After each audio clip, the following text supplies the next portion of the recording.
Hello, my friends. As some of you may know, I just returned from the Kingdom of Bhutan and celebrated at the at the invitation of the King and Queen the 116th National Day of Bhutan in the capital, Thimphu. And I was very privileged to be a guest of Their Majesties, the King and Queen of Bhutan.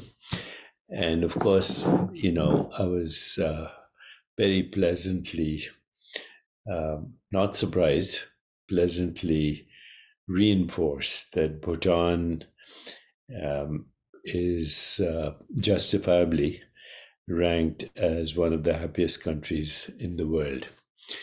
This is primarily because of many reasons. First, their focus on what is called gross national happiness.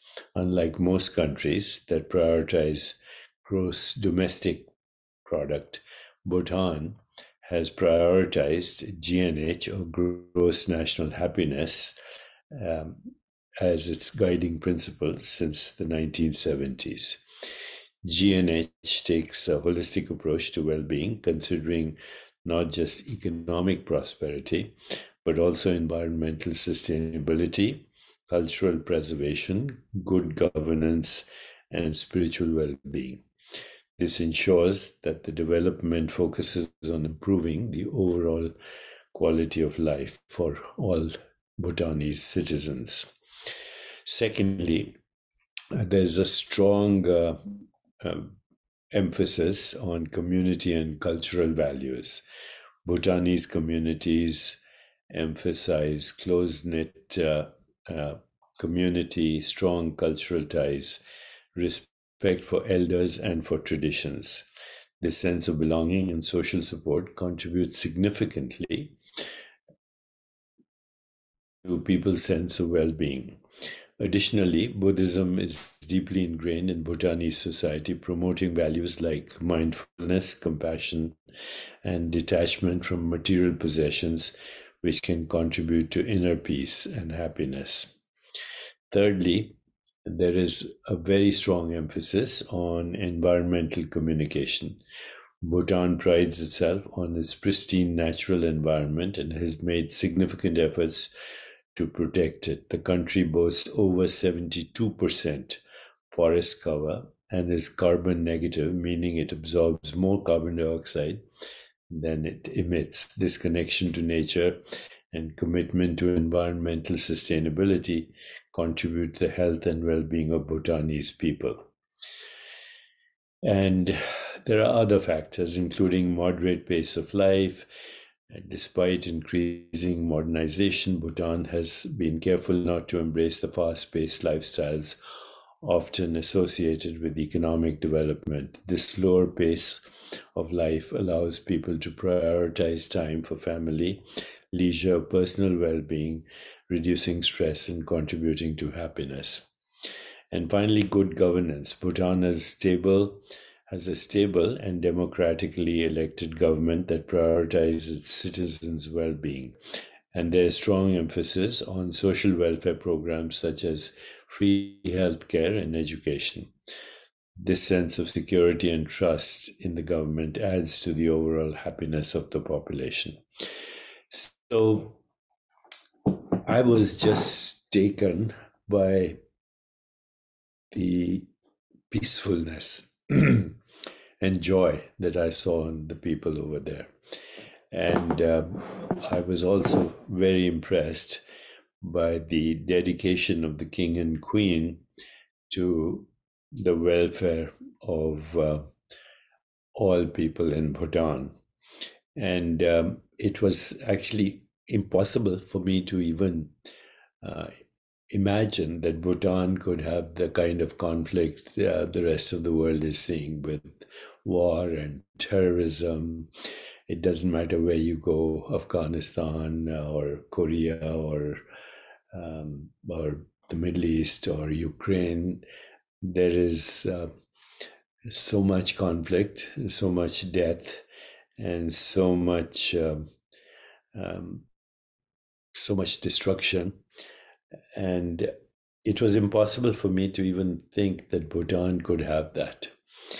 And I realized that the country, as it moves towards the future, could be a beacon of inspiration for the rest of the world to fulfill this longing that I've always had, a more peaceful, just, sustainable, healthier, and joyful world. And I think the leadership, including His Majesty and Her Majesty, the King and Queen of Bhutan, lead by example, and so does the democratically elected government. One of the things that dominates their philosophy is the concept of divine emotions. And these are frequently referred to as the four Brahma Viharas: metta, which means loving kindness, unconditional goodwill, and desire for the happiness of all beings. That's the first divine emotion. Metta, loving kindness; karuna, compassion; empathetic understanding and desire to alleviate the suffering of others; mudita, sympathetic joy, rejoicing in the good fortune and success of others without envy or comparison; and upekha, equanimity, mental balance and acceptance of all experiences, pleasant or unpleasant, without clinging or aversion. What a great start to a culture of well-being, joy, sustainability, health, and happiness. On the 16th National Day, His Majesty the King also announced the vision for creating a new international community on the southern border of Bhutan that would be basically Shangri-La of the modern age, and will be open to international citizens and expatriates as well. I was so inspired by this visit to Bhutan that I may do a short series on the fundamental principles of Buddhist philosophy that allow us to live a life with minimal suffering, maximum joy, and health and well-being and longevity for all of us. I think I shall share some ideas in the next few days with you on how these principles applied universally could change our world. Once again, I'm very grateful for my visit to the Kingdom of Bhutan and being a participant in the 116th National Day and the announcement of a new international community for peace, prosperity, sustainability, health, joy, and responsible leadership. More to come.